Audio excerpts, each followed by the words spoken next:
ಅಲ್ಲಿ south ವೆಸ್ಟ್ನ rule ಮಾಡೋ planet ಬಂದ್ಬಿಟ್ಟು ರಾಹು, ಆಯಿತಾ. ರಾಹು ಬಂದ್ಬಿಟ್ಟು ಒಂದು ರಾಕ್ಷಸ. ಕುಬೇರ ನೋಡಲಿ, ಕುಬೇರ ಉತ್ತರದಲ್ಲಿ ಇರ್ತಾನೆ ಮೇಲ್ಗಡೆಯಿಂದ ನೋಡಿ, ಮೇಲಿಂದ ಉತ್ತರದಿಂದ ನೋಡಲಿ, ನಿಮ್ಮ ಖಜಾನೆನ ಓಪನ್ ಮಾಡಿದ್ರೆ ಕುಬೇರ ನೋಡ್ತಾ ಇರಲಿ, ನಿಮ್ಮ ಏನಪ್ಪ ವೆಲ್ತ್ ಜಾಸ್ತಿ ಆಗಲಿ ಅನ್ನೋದು ಒಂದು ಕಾನ್ಸೆಪ್ಟು. ಅದಕ್ಕೆ ಒಂದು ಆಡು ಭಾಷೆಯಲ್ಲಿ ಕುಬೇರ ಮೂಲೆ ಅಂತ ಬಂತು. ಆ್ಯಕ್ಚುಲಿ ಅದು ರಾಕ್ಷಸ ಮೂಲೆ. ಇದು ತುಂಬ ಮನೆಗಳಲ್ಲಿ ಸಾಲಬಾಧೆಗಳಾಗುತ್ತೆ, ತುಂಬ health issues, specially to the owners of the property, legal issues ಇದೆಲ್ಲ ತುಂಬ ಜಾಸ್ತಿ ಆಗುತ್ತೆ. ಅದೇ ಥರ ಹೆಣ್ಮಕ್ಳಿಗೆ ತೊಂದರೆ. ಇಲ್ಲಿ ನೆಗೆಟಿವ್ ಏರ್ ಎನರ್ಜಿ ಬರಲ್ಲ. ಇಲ್ಲಿ ಏನಾಗುತ್ತೆ ಅಂದರೆ ಲೂಪ್ ಕಾನ್ಸೆಪ್ಟ್ ಆಗುತ್ತೆ. ಸೊ ಪಾಸಿಟಿವ್ ಏರ್ ಅಂದರೆ ನಮಗೆ ಗಾಳಿದು ಪಾಸಿಟಿವ್ ಎನರ್ಜಿ ಫ್ಲೋ ಆಗಿ ನಾರ್ತಿಂದ ವೆಸ್ಟಿಗೆ ಬಂದು ಸೌತ್ಗೆ ಹೋಗಿ ವೆಸ್ಟಿಗೆ ಬರುತ್ತೆ. ರಾಜನಿಗೆ ಕುತ್ಕೊಳ್ಳೋದು ಅಲ್ಲ, ಅವ್ನಿಗೆ ಮಲ್ಕೊಳ್ಳೋದು ಒಂದು ಸ್ಥಾನ ಇರೋದಲ್ಲ, ಅದನ್ನು ಕಾರ್ನರಲ್ಲಿ ಕೊಡಬೇಕು. ಏನಕ್ಕೆ ಹಂಗೆ ಮಾಡಿದ್ರು ಅಂತಂದರೆ,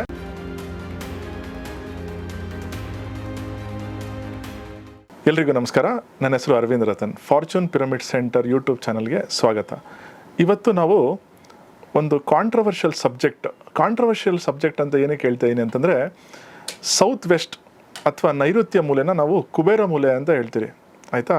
ಇದು ಕಾಂಟ್ರವರ್ಸಿ ಏನಕ್ಕೆ ಅಂತ ನಾನು ಹೇಳ್ತೀನಿ ಕೇಳಿ. ಆ್ಯಕ್ಚುಲಿ ಕುಬೇರ ಅಲ್ಲಿ ಕುತ್ಕೊಳ್ಳೋದೇ ಇಲ್ಲ, ಅದಕ್ಕೆ ಕಾಂಟ್ರವರ್ಸಿ ಇದು. ಎಷ್ಟೊಂದು ಜನಕ್ಕೆ ಕನ್ಫ್ಯೂಷನ್ನು, ಎಷ್ಟೊಂದು ಜನಕ್ಕೆ ಸರ್ ಇದು ಹೆಂಗೆ ಏನು ಅಂತ ಕೇಳ್ತಾರೆ. ಆ ಡೌಟ್ಸ್ನೆಲ್ಲ ಇವತ್ತು ನಾನು ಕ್ಲಿಯರ್ ಮಾಡ್ತೀನಿ. ಫಸ್ಟ್ ಆಫ್ ಆಲ್ ಕುಬೇರ ಎಲ್ಲಿ ಕುತ್ಕೊತಾರೆ ಅಂತ ಫಸ್ಟ್ ಹೇಳ್ಬಿಡ್ತೀನಿ. ನೋಡಿ, ವಾಸ್ತು ಪುರುಷ ಕಾನ್ಸೆಪ್ಟ್ ಇವಾಗ ನೋಡಿ, ನಮ್ಮ ಮನೆ ಫಸ್ಟು ನಾವು ಏನು ಹೇಳ್ತೀರಿ, 4 ದಿಕ್ಕಿದೆ, ನಾರ್ತ್, ಸೌತ್, ಈಸ್ಟ್, ವೆಸ್ಟ್, ಅಂದರೆ ಪೂರ್ವ, ಪಶ್ಚಿಮ, ಉತ್ತರ, ದಕ್ಷಿಣ. ಅದಲ್ಲದೆ ಇನ್ನೂ 4 ದಿಕ್ಕಿದೆ: ಈಶಾನ್ಯ, ವಾಯವ್ಯ, ನೈಋತಿ ಮತ್ತು ಅಗ್ನಿಮೂಲೆ, ಆಯಿತಾ. ಈ ನೈಋತಿ ಅನ್ನೋದೇ ಸೌತ್ ವೆಸ್ಟ್, ಆಯಿತಾ. ಇದನ್ನು ಜನರ ಬಾಯಿ ಸಾಮಾನ್ಯ ಒಂದು ಇದರಲ್ಲಿ ಕುಬೇರ ಮೂಲೆ ಅಂತ ಹೇಳಿದ್ದಾರೆ. ಸೊ ಅದು ಆ್ಯಕ್ಚುಲಿ ಕುಬೇರ ಮೂಲೆ ಅಲ್ಲ, ನೈಋತಿ ಮೂಲೆ.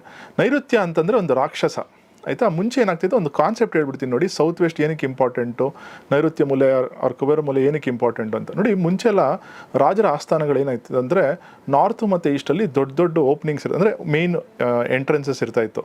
ಸೊ ರಾಜನಿಗೆ ಕುತ್ಕೊಳ್ಳೋದು ಅಲ್ಲ, ಅವ್ನಿಗೆ ಮಲ್ಕೊಳ್ಳೋದು ಒಂದು ಸ್ಥಾನ ಇರೋದಲ್ಲ, ಅದನ್ನು ಕಾರ್ನರಲ್ಲಿ ಕೊಡಬೇಕು. ಏನಕ್ಕೆ ಹಂಗೆ ಮಾಡಿದ್ರು ಅಂತಂದರೆ, ಅಕಸ್ಮಾತ್ ಎನಿಮೀಸ್ ಏನಾದರೂ ಅಟ್ಯಾಕ್ ಮಾಡಿದ್ರು ರಾಜನ ಲಾಸ್ಟ್ ಟಚ್ ಮಾಡಲಿ ಅನ್ನೋ ಒಂದು ಕಾನ್ಸೆಪ್ಟ್. ಇದನ್ನು ನಾವು ಮಾಡರ್ನ್ ಥಿಯರಿಗೆ ತಗೊಳ್ಳೋಣ.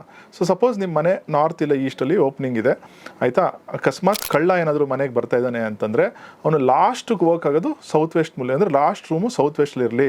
ಸೊ ದಟ್ ಅವ್ನು ಮನೆಗೆ ಬಂದರೆ ಅವ್ನು ಲಾಸ್ಟ್ ಪೊಸಿಷನ್ ನಮ್ಮ ಒಂದು ಲಾಕರ್ನ ಟಚ್ ಮಾಡಲಿ ಅನ್ನೋದು ಒಂದು ಕಾನ್ಸೆಪ್ಟ್. ನೋಡಿದ್ರೆ ಪ್ರಾಕ್ಟಿಕಲಿಟಿ ಅರ್ಥ ಮಾಡ್ಕೊಂಬಿಡಿ, ಆಯಿತಾ. ಅದಕ್ಕೆ ಸೌತ್ ವೆಸ್ಟ್ ಮೂಲೆ ಒಂದು ಇಂಪಾರ್ಟೆಂಟ್. ಸೊ ನಾವು ವೇದಿಕ್ ಮೆಥಡಲ್ಲಿ ರಾಕ್ಷಸ ಮೂಲೆ ಏನಕ್ಕೆ ಅಂತ ಅಲ್ಲಿ ಸೌತ್ ವೆಸ್ಟ್ನ ರೂಲ್ ಮಾಡೋ ಪ್ಲಾನೆಟ್ ಬಂದ್ಬಿಟ್ಟು ರಾಹು, ಆಯಿತಾ. ರಾಹು ಬಂದ್ಬಿಟ್ಟು ಒಂದು ರಾಕ್ಷಸ, ಆಯಿತಾ. ಇವಾಗ ಅಕಸ್ಮಾತ್ ಮುಂಚೆ ಏನಾಗ್ತಾಯಿತ್ತು, ಅಲ್ಲಿ ಶಸ್ತ್ರಾಸ್ತ್ರಗಳು, ಕಿಂಗ್ಸ್ದು ತುಂಬ ಇಂಪಾರ್ಟೆಂಟ್ ಜೆಮ್ಸು, ಜ್ಯುವೆಲ್ರಿ ಅದನ್ನೆಲ್ಲ ಅಲ್ಲಿ ಇಡ್ತಾಯಿದ್ರು. ಏನಕ್ಕೆ ಅಂತಂದರೆ, ರಾಕ್ಷಸ ಕಾಯ್ತಾ ಇದ್ದಾನೆ ಅಲ್ಲಿ ಅಂತ. ಅದೇ ಥರ ಸೇಮ್ ಕಾನ್ಸೆಪ್ಟು, ಅಕಸ್ಮಾತ್ ಶತ್ರುಗಳು ಬಂದರು ನಮ್ಮ ಎಕ್ವಿಪ್ಮೆಂಟ್ಸ್ನ ಲಾಸ್ಟ್ ಟಚ್ ಮಾಡಲಿ ಅನ್ನೋದು ಇನ್ನೊಂದು ಕಾನ್ಸೆಪ್ಟ್. ಸಿಮಿಲರ್ಲಿ ಮಾಡರ್ನ್ ಥಿಯರಿಲೂ ಅಷ್ಟೇ ಅದೇ ಥರ ಅಪ್ಲೈ ಮಾಡ್ಕೊಳ್ಳಿ, ಆಯಿತಾ. ಈಗ ಈ ಕ್ಲಾರಿಟಿ ಬಂತಲ್ಲ. ಸೊ ಕುಬೇರ ಮೂಲೆ ಅಂತ ಏನಕ್ಕೆ ಬಂದರು ಅಂತಂದರೆ, ನೋಡಿ ಏನಾಗುತ್ತೆ ಅಂತಂದರೆ, ಸೌತ್ ವೆಸ್ಟಲ್ಲಿ ನಾವು ಮೇಯ್ನ್ ಹೆವಿ ಫರ್ನಿಚರು, ಇಲ್ಲ ಬೀರು ಇಡಿ, ಇಲ್ಲ ನಿಮ್ಮ ಗೋಲ್ಡ್ ಇಡಿ, ಅದನ್ನು. ಸೊ ನಾವು ಏನು ಹೇಳ್ತೀವಿ ಅಂತಂದರೆ, ಕುಬೇರ ಮೂಲೆ ಇಟ್ಟಿದಾಗ ಕುಬೇರ ನೋಡಲಿ, ಕುಬೇರ ಉತ್ತರದಲ್ಲಿ ಇರ್ತಾನೆ ಮೇಲ್ಗಡೆಯಿಂದ ನೋಡಿ, ಮೇಲಿಂದ ಉತ್ತರದಿಂದ ನೋಡಲಿ, ನಿಮ್ಮ ಖಜಾನೆನ ಓಪನ್ ಮಾಡಿದ್ರೆ ಕುಬೇರ ನೋಡ್ತಾ ಇರಲಿ, ನಿಮ್ಮ ಏನಪ್ಪ ವೆಲ್ತ್ ಜಾಸ್ತಿ ಆಗಲಿ ಅನ್ನೋದು ಒಂದು ಕಾನ್ಸೆಪ್ಟು.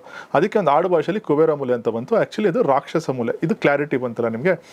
ನಾವು ಈ ಕುಬೇರ ಮೂಲೆ ಎಷ್ಟು ಇಂಪಾರ್ಟೆಂಟು, ಇದಕ್ಕೆ ನಾವು ಹೇಗೆ ನೋಡ್ಕೊಬೇಕು ಅನ್ನೋದಕ್ಕಿಂತ ಏನೇನು ಒಂದು ಪ್ರಿಕಾಷನ್ಸ್ ತೊಗೊಬೇಕು ಅನ್ನೋದು ನಾನು ನಿಮ್ಗೆ ಹೇಳ್ತೀನಿ. ನೋಡಿ, ಕುಬೇರ ಮೂಲೆಯಲ್ಲಿ ಎಕ್ಸ್ಟೆನ್ಷನ್ ಆರ್ ಕಟ್ ಬರಬಾರ್ದು.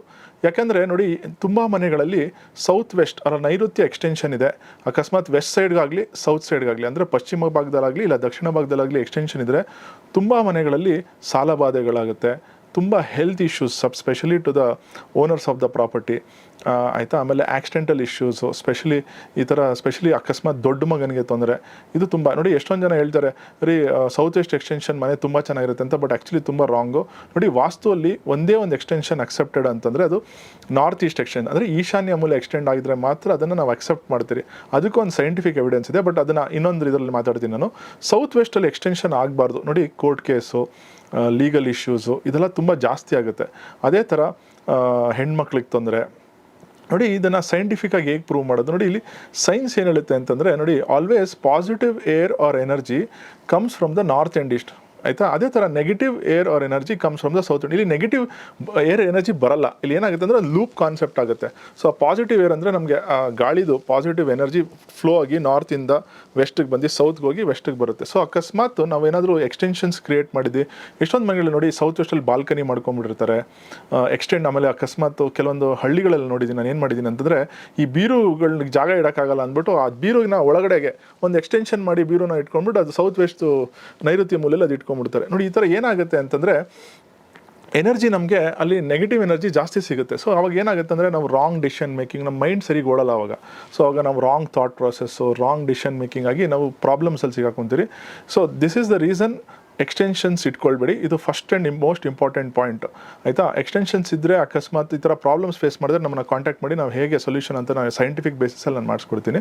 ಅದಲ್ಲದೆ ಇನ್ನೊಂದು 2-3 ನೋಡಿ, ಈ ಝೋನ್ನ ನಾವು ಪರ್ಸ್ನಲ್ ರಿಲೇಷನ್ಶಿಪ್ ಅಂತೀರಿ. ನೋಡಿ ಪರ್ಸ್ನಲ್ ರಿಲೇಷನ್ಶಿಪ್ ಗಂಡ ಹೆಂಡ್ತಿ ರಿಲೇಷನ್ಶಿಪ್ ಝೋನ್ ಅಂತ ಹೇಳ್ತೀರಿ. ಸೊ ನಾವು ಅದಕ್ಕೆ ಏನು ಹೇಳ್ತೀನಿ ಅಂದರೆ ಯಾವಾಗಲೂ ಮನೇಲಿರೋ ದೊಡ್ಡವ್ರನ್ನ ನೀವು ಸೌತ್ ವೆಸ್ಟಲ್ಲಿ ಮಲಗಿಸಿ, ಅದೇ ಥರ ತಲೆನ ಆದಷ್ಟು ಸೌತ್ ಕಡೆ ಇಟ್ಬಿಟ್ಟು ನಾರ್ತ್ ಕಡೆ ಕಾಲು ಇಟ್ಬಿಟ್ಟು ಅಲ್ಲಿ ಮಲಗಿ ಅಂತ. ಅಕಸ್ಮಾತ್ ಆ ಥರ ಆಗಿಲ್ಲ ಅಂದ್ರೂ ಸೆಕೆಂಡ್ ಆಪ್ಷನ್ನು ಈಸ್ಟ್ ಕಡೆಗೆ ತಲೆಗೆ ಇಟ್ಬಿಟ್ಟು ಏನಪ್ಪ ವೆಸ್ಟ್ ಕಡೆಗೆ ಕಾಲು ಹಾಕ್ಬಿಟ್ಟು ಮಲಗಿ ಅನ್ನೋದು ಒಂದು ಕಾನ್ಸೆಪ್ಟು ಆಯಿತಾ. ಇಲ್ಲಿ ಅಕಸ್ಮಾತ್ ಡಿಸ್ಟರ್ಬೆನ್ಸ್ ಇತ್ತು ಅಂತಂದರೆ ನೋಡಿ, ಡಿಸ್ಟರ್ಬೆನ್ಸ್ ಅಂದರೆ ಏನು ನೋಡಿ, ಒಂದು ಡಿಸ್ಟರ್ಬೆನ್ಸ್ ನಾನು ಆವಾಗಲೇ ಹೇಳಿದೆ, ಈ ಥರ ಎಕ್ಸ್ಟೆನ್ಷನ್ ಸರ್ಕಟ್ಸು ಡಿಸ್ಟರ್ಬೆನ್ಸ್ ಕ್ರಿಯೇಟ್ ಮಾಡುತ್ತೆ ಅಂತ ಅರ್ಥ. ಅದೇ ಥರ ಸೆಕೆಂಡ್ ಡಿಸ್ಟರ್ಬೆನ್ಸ್ ಏನು, ಟಾಯ್ಲೆಟ್. ಅಕಸ್ಮಾತ್ ಟಾಯ್ಲೆಟ್ ಇಲ್ಲ ಕಮೋಡ್ ಏನಾದರೂ ಆ ಸೌತ್ ವೆಸ್ಟ್ ಝೋನಲ್ಲಿ ಏನಾದರೂ ಬರ್ತಾ ಇದೆ ಅಂತಂದರೆ ನಿಮ್ಮ ಪರ್ಸ್ನಲ್ ರಿಲೇಷನ್ಶಿಪ್ಸ್ ಪ್ರಾಬ್ಲಮ್ಸ್ ಆಗುತ್ತೆ. ಅದೇ ಥರ ಅಕಸ್ಮಾತ್ ಏನಾದರೂ ಫೈನಾನ್ಷಿಯಲಿ ಪ್ರಾಬ್ಲಮ್ಸ್ ಹೇಗಾಗುತ್ತೆ ಅಂದರೆ ನೋಡಿ, ಅಲ್ಲಿ ಎಷ್ಟೆಷ್ಟು ನೀವು ಟಾಯ್ಲೆಟ್ನ ಫ್ಲಶ್ ಮಾಡ್ತಾ ಇರ್ತೀರೋ ಅಷ್ಟು ಖರ್ಚುಗಳು ನಿಮ್ಮ ಮನೆಗಳಲ್ಲಿ ಜಾಸ್ತಿ ಆಗ್ತಾ ಇರುತ್ತೆ. ಸೊ ಈ ಸೌತ್ ವೆಸ್ಟಲ್ಲಿ ಟಾಯ್ಲೆಟ್ ಬರಬಾರ್ದು ಅನ್ನೋದು ಇನ್ನೊಂದು ಇಂಪಾರ್ಟೆಂಟ್ ವಿಷಯ.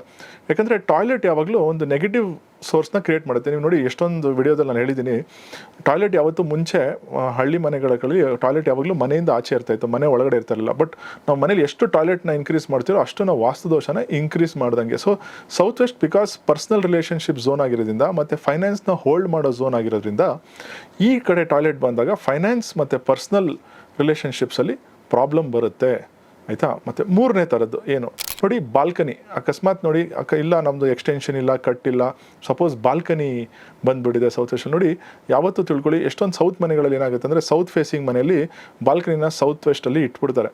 ನೋಡಿ ಅದು ತಪ್ಪಲ್ಲ, ಅಂದರೆ ಅವ್ರಿಗೆ ಏನಿಸುತ್ತೆ ಅಟ್ಲೀಸ್ಟ್ ಒಂದು ಬಾಲ್ಕನಿ ಇರಲಿ. ಯಾಕಂದರೆ ನಾರ್ತ್ ಕಡೆಗೆ ಅಂದರೆ ಉತ್ತರದ ಕಡೆಗೆ ನಮ್ಮ ಬಾಲ್ಕನಿ ಇಟ್ಕೊಳಕ್ಕಾಗಲ್ಲ, ಪೂರ್ವದ ಕಡೆ ಇನ್ನೊಂದು ಮನೆ ಬಂದಿದೆ ಅಲ್ಲಿ ಬಾಲ್ಕನಿ ಇಟ್ಕೊಳ್ಳಿ, ಅಟ್ಲೀಸ್ಟ್ ಒಂದು ಬಾಲ್ಕನಿ ಇಟ್ಕೊಳ್ಳಿ. ನೋಡಿ ಅಕಸ್ಮಾತ್ ನೀವು ಯಾರಾದರೂ ಮನೆ ಕಟ್ತಾ ಇರೋರು ಇದ್ದೀರಾ ಅಂತಂದರೆ ದಯವಿಟ್ಟು ಸೌತಲ್ಲಿ ಬಾಲ್ಕನಿ ಇಡೋಕ್ಕೆ ಹೋಗಬೇಡಿ. ಇದಕ್ಕೆ ಒಂದು ಸೈಂಟಿಫಿಕ್ ರೀಸನ್ ಹೇಳ್ತೀನಿ ನೋಡಿ. ಏನಾಗುತ್ತೆ ಅಂತಂದರೆ ನಮಗೆ ಮಧ್ಯಾಹ್ನ ಬರೋ ಸೂರ್ಯ ಅಂದರೆ ನೋಡಿ, ನಾವು ಎಷ್ಟೊಂದು ವಿಡಿಯೋದಲ್ಲಿ ಹೇಳಿದ್ದೀನಿ ವಿಬ್ಗ್ಯಾರ್ ಕಾನ್ಸೆಪ್ಟ್ ಅಂತ ಸೂರ್ಯಂದು, violet, indigo blue, yellow, green, orange, red. So ಈ yellow, orange, red U V rays. ನೋಡಿ ಸನ್ ಬಂದ್ಬಿಟ್ಟು 3 ಗಂಟೆಯಿಂದ 6:45ಗೆ ಬರೋ ಸೂರ್ಯದಲ್ಲಿ ನಮಗೆ ಯು ವಿ ರೇಸ್ ಸಿಗುತ್ತೆ. ಸೊ ಅಕಸ್ಮಾತ್ ನೀವು ಬಾಲ್ಕನಿ ಇಟ್ಟಿದ್ದೀರಾ, ಅದಕ್ಕೊಂದು ದೊಡ್ಡ ಡೋರ್ ಇಟ್ಟಿದ್ದೀರಾ, ಅದು ಏನಾಗುತ್ತೆ ಅಂದರೆ ಆ ಯು ವಿ ರೇಸ್ ನಿಮ್ಮ ಮನೇಲಿ ಎಂಟರ್ ಆಗುತ್ತೆ. ಯು ವಿ ರೇಸ್ ಯಾವಾಗ ಎಂಟರ್ ಆಗುತ್ತೋ ಅವಾಗ ಎಕ್ಸಿಸ್ಟಿಂಗ್ ಹೆಲ್ತ್ ಇಶ್ಯೂಸ್ ಏನಾದರೂ ಇತ್ತು ಅಂತಂದರೆ ಆ ಮನೇಲಿ ಹೆಲ್ತ್ ಇಶ್ಯೂ ಜಲ್ದಿ ಇದು ನಿವಾರಣೆ ಆಗಲ್ಲ. ಸೊ ಅವಾಗೊಂಥರ ಎನರ್ಜಿ ಡಿಸ್ಟರ್ಬೆನ್ಸ್ ಆಗುತ್ತೆ ಆ ಮನೇಲಿ. ಆಮೇಲೆ ಯಾವಾಗ ಜಗಳ ಆಗೋದು, ಒಂದು ಎನರ್ಜಿ ಡಿಸ್ಟರ್ಬೆನ್ಸ್ ಆದಾಗ ನಿಮ್ಗೆ ಏನಾಗುತ್ತೆ ಮೈಂಡ್ ಸೆಟ್ ವರ್ಕ್ ಆಗಲ್ಲ. ನೋಡಿ ಈ ಥರ ಸಾಕಷ್ಟು ಸೈಂಟಿಫಿಕ್ ಎವಿಡೆನ್ಸಸ್ ಇದೆ ವಾಸ್ತುವಲ್ಲಿ ಹೇಗೆ ಒಂದು ಮನುಷ್ಯನ ಮೇಲೆ ಪರಿಣಾಮ ಬೀಳುತ್ತೆ ಅಂತ. ಈ ಥರ ಕೆಲವೊಂದು ಎಕ್ಸಾಂಪಲ್ಸ್ ಹೇಳಿದ್ದೀನಿ. ಅದೇ ಥರ ಒಂದು ಲಾಸ್ಟ್ ಎಕ್ಸಾಂಪಲ್ಲು ನೋಡಿ, ನಿಮ್ಮ ಬೆಡ್ರೂಮ್ ಆಗಿರೋದು ಮೇನ್ ಬೆಡ್ರೂಮ್ ಆಗಿರೋದ್ರಿಂದ ಒಂದೇ ಒಂದು ಹೇಳ್ತೀನಿ ನೋಡಿ, ಇದೊಂದು ಕಲರ್ ಸೈಕಾಲಜಿ ಹೇಳ್ಕೊಡ್ತೀನಿ. ಬೆಡ್ಶೀಟ್ಸ್ನ ಯಾವತ್ತೂ ಲೈಟ್ ಕಲರ್ ಹಾಕಿ, ಪ್ಲೇನ್ ಕಲರ್ ಹಾಕಿ ಮನೇಲಿ, ಇವಾಗ ಅದು ಕುಬೇರ ಮೂಲೆ ಅಂತಲೇ ಅಲ್ಲ, ಇಲ್ಲ ಬೇರೆ ಯಾವುದೇ ರೂಮಲ್ಲಿ. ಯಾಕಂದರೆ ಇವಾಗ ಒಂದು ರೆಡ್ ಕಲರ್ ಬೆಡ್ಶೀಟ್ ಹಾಕಿದ್ದೀರಾ, ಇಲ್ಲಾಂದ್ರೆ ಒಂದು ಬ್ಲೂ ಕಲರ್ ಬೆಡ್ಶೀಟ್ ಹಾಕಿದ್ದೀರಾ, ಅಂದರೆ ತುಂಬ ಫ್ಲವರ್ಸ್ ಇದೆ, ಇಲ್ಲ ತುಂಬ ಡಿಸೈನ್ಸ್ ಇದೆ ಅಂದಾಗ ನೋಡಿ, ನೀವು ಯಾವತ್ತಾದ್ರೂ ಒಂದು 5 ಸ್ಟಾರ್ ಹೋಟ್ಲಿಗೆ ಹೋಗಿದ್ರೆ ನೋಡಿ, ಅಲ್ಲಿ ಆರಾಮಾಗಿ ನೀವು ಮಲಗ್ತೀರ. ಏನಕ್ಕೆ ಅಲ್ಲಿ ಆರಾಮಾಗಿ ಮಲಗ್ತೀರ, ಪೀಸ್ಫುಲ್ ಆಗಿರುತ್ತೆ ಅಂದರೆ ಅವ್ರು ಜಾಸ್ತಿ ಜಿಗ್ ಮಾಡಿರಲ್ಲ. ಅಂದರೆ full white colour bedsheet, white colour ಹಂಗಂತ ವೈಟ್ ಕಲರ್ ಒಗೆಯೋದು ಕಷ್ಟ, ಸ್ವಲ್ಪ ಅಟ್ಲೀಸ್ಟ್ ಹಾಫ್ ವೈಟು ಇಲ್ಲ ಸ್ವಲ್ಪ ಲೈಟ್ ಬೇಜ್ ಆ ಥರದ್ದು ಯೂಸ್ ಮಾಡಿ. ಅವಾಗ ಏನಾಗುತ್ತೆ ಅಂದರೆ ನೋಡಿ, bedroom is a place of sleeping. ಒಂದು 8 ಅವರ್ ನೆಮ್ಮದಿಯಾಗಿ ನಿದ್ದೆ ಮಾಡಬೇಕು. ಆ ಥರ ಇದ್ದಾಗ ಲೈಟ್ ಕಲರ್ಸು ಇದೆಲ್ಲ ತುಂಬ ಒಳ್ಳೆಯದಾಗುತ್ತೆ. ನೋಡಿ ಈ ಕುಬೇರ ಮೂಲೆ ಬಗ್ಗೆ ನಾನು ಸಾಕಷ್ಟು ಇನ್ಫಾರ್ಮೇಷನ್ ಕೊಟ್ಟಿದ್ದೀನಿ. ಇನ್ನೂ ಏನಾದರೂ ನಿಮಗೆ ಮಾಹಿತಿ ಬೇಕಾದಲ್ಲಿ ನಮ್ಮ ಫಾರ್ಚೂನ್ ಪಿರಮಿಡ್ ಸೆಂಟರ್, ಜಯನಗರ್, ಬ್ಯಾಂಗ್ಳೂರಿಗೆ ಬನ್ನಿ, ಕಾಂಟ್ಯಾಕ್ಟ್ ಮಾಡಿ. All the very best. ಇನ್ನೇನಾದರೂ ಚಾನಲ್ ಸಬ್ಸ್ಕ್ರೈಬ್ ಮಾಡಿಲ್ಲ ಅಂದರೆ ದಯವಿಟ್ಟು ಸಬ್ಸ್ಕ್ರೈಬ್ ಮಾಡಿ. ಇಂಥ ಸುಮಾರು ವಿಡಿಯೋಗಳನ್ನ ಇನ್ನೂ ತರೋಕ್ಕೆ ನಾವು ಪ್ರಯತ್ನ ಮಾಡ್ತೀರಿ. Thank you.